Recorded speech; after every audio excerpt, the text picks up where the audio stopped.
Welcome back, everyone, and we continue our conversation now, and we've talked about how different faiths here are really struggling with some of the same challenges, and that is the relevancy, especially in a day and age where everybody seemingly is running behind here. There's so many options and so many different things that command the time, let alone those PDAs that we find basically attached to, if not our ears, certainly our hips. And Jamie, I'll start with you, which is how do you convey to a parent that the idea that, I'm going to make this up, and I'm not saying it's to your particular synagogue, but that the idea, if even conceivable, if I ever brought a phone into church or into a synagogue, whatever my faith was, and that I'd be messing around on it during service, before I'd have to get the evil eye from the rabbi or the priest, whatever it was, I get something in the back of my head here, and I'd lose that. Let alone I wouldn't show up in sweats and a T-shirt.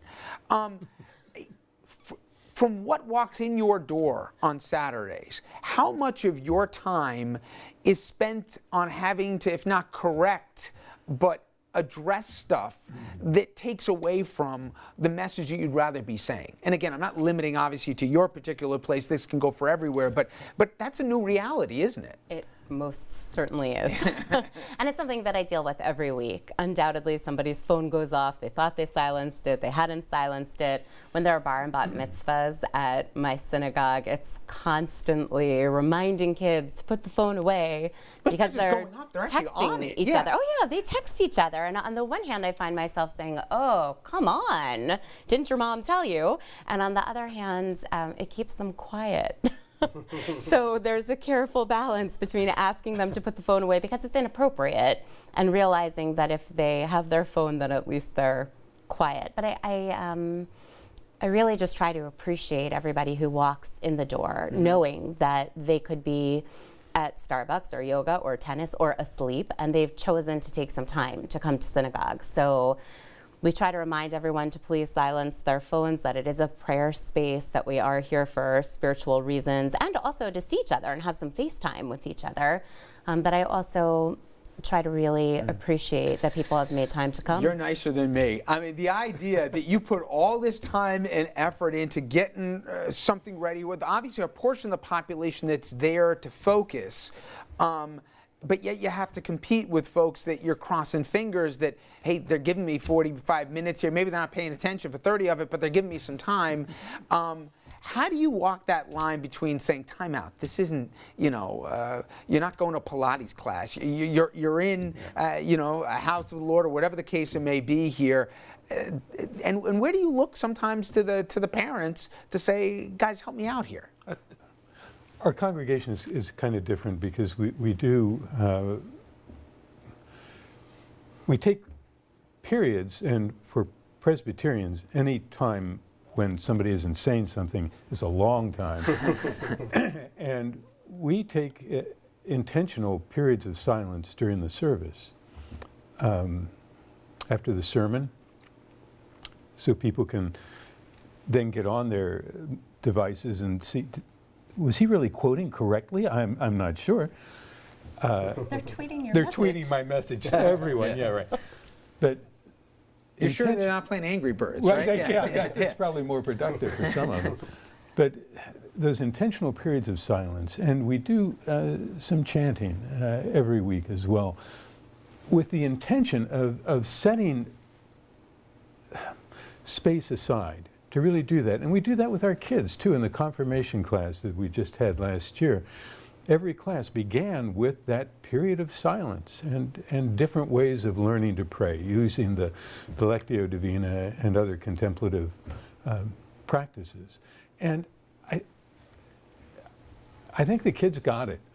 Their statements of faith that they wrote at the end of the confirmation class were wonderful, wonderful statements about understanding that we're here because of the love that we share with each other in this larger family that we call church.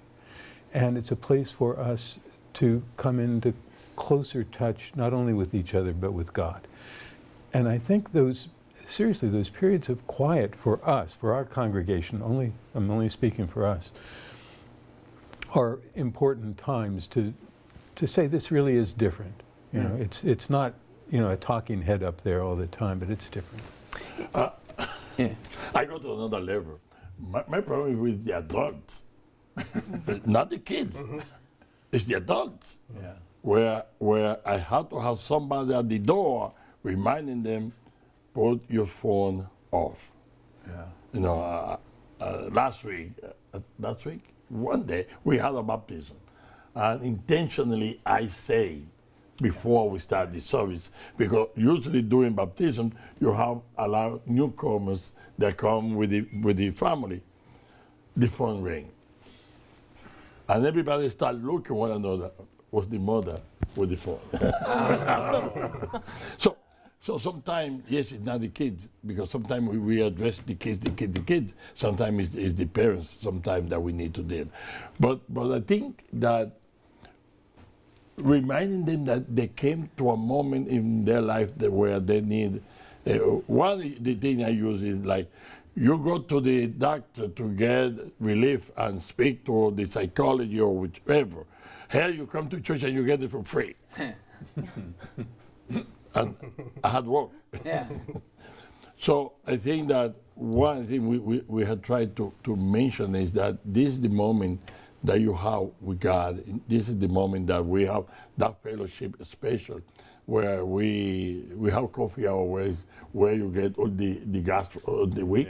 No, all the we say in Spanish, chismes. you get it there. But this is the moment in which you relate to God and you thank God for last week and ask Him to give you help for next week.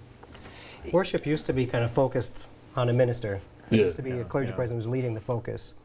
And people were expected to be passive, and they expected that they would be passive. And I think if we can try to figure out a way that people feel like it's about community and it's about everybody helping and everybody participating, and about, 50 years ago, women couldn't participate. Now we say, well, women can participate, and now we have children participate. You come to my church, and there's an altar that's as big as this table. And it's white, and it's marble, and it's solid, and that's my spot, and it's a long, long space. You've been there. And a narrow space, and you're very far away from that pastor. I mean, it was all just, everybody sit this way and look what the pastor's doing. And then the pulpit is about 20 feet in the air. So it's like, everybody look at the pastor, he's up there. And you're just sitting in these, these pews, everyone facing. Any church that's been built in the past 40 years, that's why I moved my table a little bit they have farther people down. face each other. Yeah. I'm trying to move my table, but it's kind of heavy. So. But people don't want to be passive. They want to participate. They want to be recognized and included. But is the trick figuring out how, I mean, if you think about it, and you hurt me with my example here because the phone went off, but at the baptism, at the confirmation, the communion, the bar mitzvah, and again, you hurt my argument too with this one. You figure everybody gets the drift here. The party's the party, but you're here for the service, and they want to be there for the most part. Certainly weddings, funerals, sadly. But then I also remember I saw different faces after 9/11. People wanted to go to a place where they felt safe, that they could hear that it was going to be okay. The same thing after the Sandy Hook tragedy. Parents, didn't matter if they hadn't been to church in 2 years, they just wanted to know, and they didn't go to the parochial school necessarily, but they just wanted to know that it was going to be okay. And they didn't go rent a movie that day. They went to a house of worship. Even if they didn't know when to stand or when to kneel or whatever, they went there for that comfort. Is the trick, for lack of a better word again, figuring out how to make it that it's not just 2 times a year, maybe 3 times, maybe you'll go to your cousin's wedding or whatever else and you're just waiting for the party. Is it figuring out how to make that connective tissue a weekly event or something close to it, much more than it is now? Because that for me is, I always see people walk out, once in a while I hear people say, oh, that was really good, that was really nice or whatever. I'm like, they do it every Sunday. It's not just, that for me is the challenge, at least that I hear. And if you believe, and certainly our country was built on religious freedom, and you have a freedom to not go, God bless you if you don't want to, but if you do, I think by and large, people walk away with this as a positive experience. But it's making it, I think, something that's not as scary or as foreboding as I think for many people they think it is. I think a generation or two ago, houses of worship were scary places. I know I've worked pretty hard to tear down some of those barriers that had been keeping people out, saying, no, like, come in, this is your home, feel at home, we're pretty friendly here. And what KTI offers now looks a lot different than what KTI offered 25 years ago. That it takes a long time for people to feel comfortable. It takes a long time to kind of get over maybe some of the baggage that they've been carrying around with them since they were kids. A lot of people choose to join a congregation for their kids, and they don't realize that maybe they'll get something out of it as well. Well, how about the challenge, Jamie, about that? Just realities. People used to always marry, or at least in much larger numbers, within the faith. Now you have interfaith marriages, and then, there's the confusion as to, well, what are we going to do with the kids? And then sometimes they choose just to say, well, let's do neither, right? Or let's do both, right? Or let them decide, right? Oh, I can see that's going to get him started. Or they move, and now geography, as you mentioned, you get a beneficiary in some ways that people will go to a different church, a different denomination because it's closer and their friends are there. How much of it is that it's just a much more portable world the way it is now, with far fewer barriers than maybe existed a couple generations ago, which I think is a good thing, but is that also manifesting in declining participation? I think so. I think all the research bears that out. It's complicated. It's really complicated, and it's hard for people to figure out what choice best suits their needs. There's more freedom in this world, and freedom means that people can do whatever they want with their time. But it also means that you can be very isolated, that you can just kind of float off on your own.